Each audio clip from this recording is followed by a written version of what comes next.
So the public are to blame once again, this time from Deputy Police and Crime Commissioner for the West Midlands, Waheed Saleem.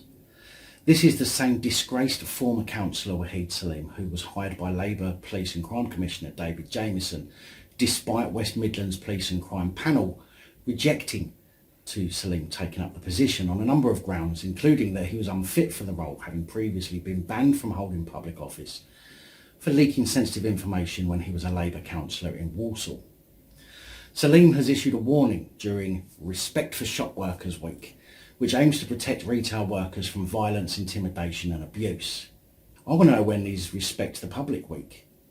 With a week for just about everything else, so isn't it about time we had a Respect the Public Week too?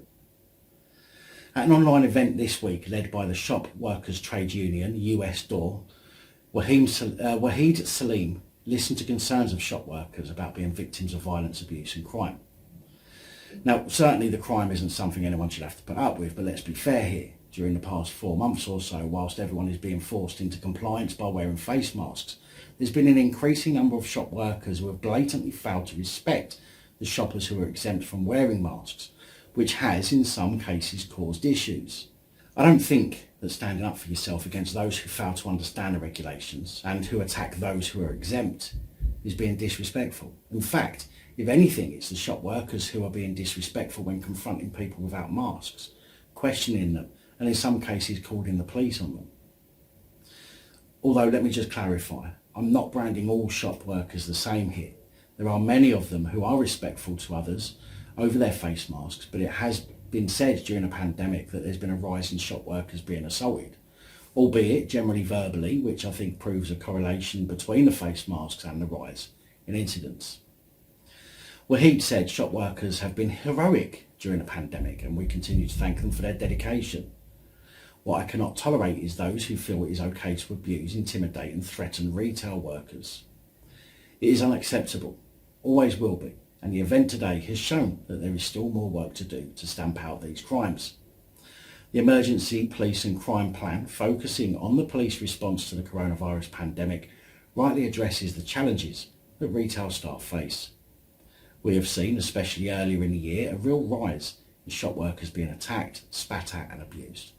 Being able to listen to shop workers firsthand today has given me the opportunity to see what more we need to do to ensure that we can keep retail staff safe. Now, of course, I don't condone any kind of spitting or physical assault unless for the preservation of life or to prevent injury. But again, there is a direct link between the rise in so-called abuse and the fact that most seem to have been due to someone not wearing a mask and being challenged over it.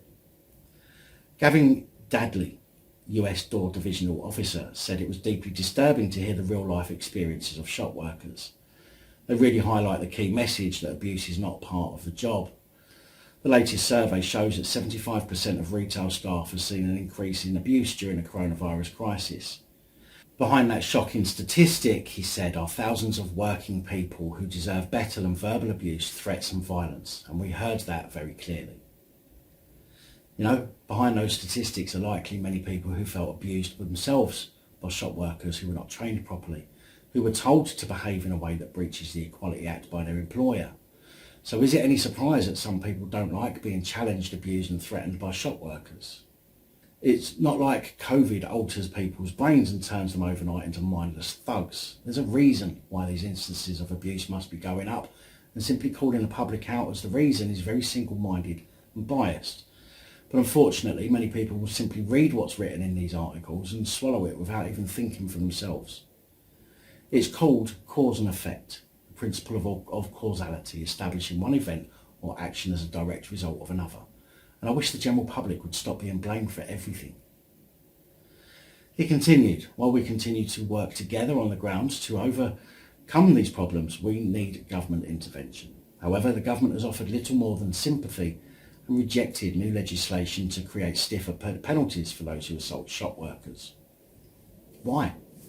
Why should they? Why should anyone be more protected than anyone else?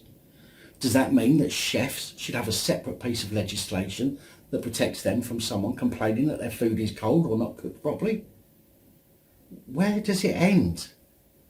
We already have and had laws to protect people from assault We have public order laws to protect snowflakes that can't get to their safe space quick enough when someone disagrees with them or calls them a hurty word. So why the actual hell do we need legislation to protect some people more than others? Are we no longer equal under the law? He added, so we are asking the public to support retail staff by signing our petition to get the issue debated in the House of Commons. Retail staff are key workers delivering the essential service of keeping our communities fed. They deserve to be valued, respected and the protection of the law. Now let me give my 2 cents worth here. I do think that no one should have to be abused while working, but I also think that no one should have to be abused while going about their daily lives. Swings and roundabouts, isn't it? If the public sign a petition that's primarily going to be used against them in the event that a shop worker gets a bee in their bonnet over something that you say or do, and you sign it, then you're a fool. This is the exact same as the assault emergency worker malarkey that Lizzie Harper is being used to push by the Police Federation. Anyone who has more protection or perceived power over another will inevitably abuse that protection or perceived power for their own gain. Laws are not meant to protect people differently. They are meant to protect people equally. And giving some snotty uni student stacking shelves at weekends the power to get someone arrested or prosecuted because they have the ump that they didn't like the fact a customer made a complaint, for example, is an absolute joke and is grossly incompatible with the foundation of all of our laws. Big thank you to channel supporters, especially these guys. Your support is truly appreciated. Don't forget to like, share, comment and subscribe if you haven't already. Let me know your thoughts, as I know many of you will.